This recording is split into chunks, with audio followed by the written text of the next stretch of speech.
Alright guys, here's what my mold looks like. Some 4x4s and just ripped another piece down, rounded it off real good.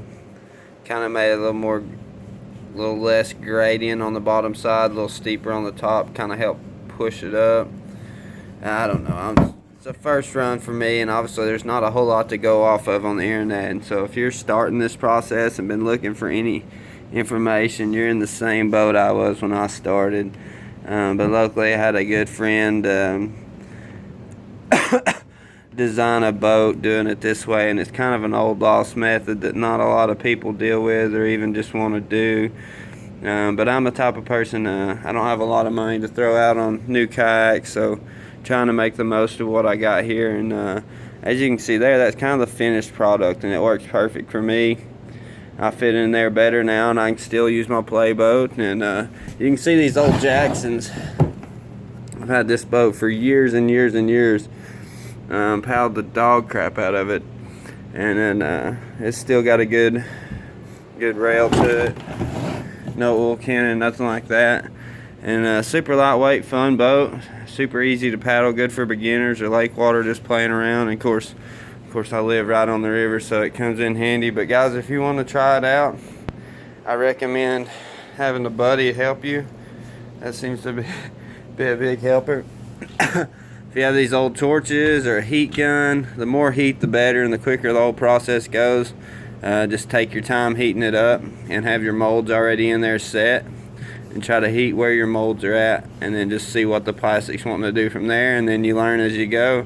But there's no perfect method to this. Obviously, if you're doing this, you have a beater boat. You're not going to do this to a brand new boat. And you obviously like that boat, hopefully, and you know it better than anybody, and you know what it's going to take to make it work for you. So those two major things there, you can see I'm completely redoing the outfitting in it, trying to get as much space saver as I can. Call me cheesy, whatever, but guys, if you want to do this, take you some time, make you some good molds.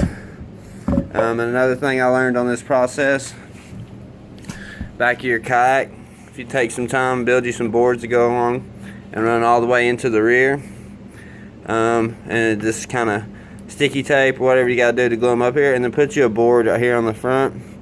Then of course you'll take your jack, have your jack mounted in there, slide your molds in,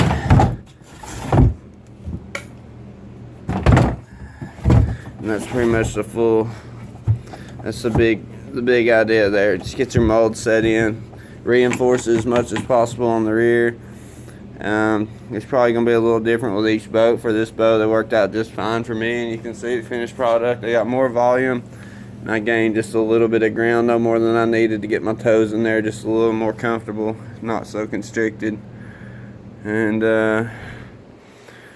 just leave some messages if y'all need any more info. Hopefully it works out for y'all. Like I said, this worked out great for me. It's what I needed, and tear it up.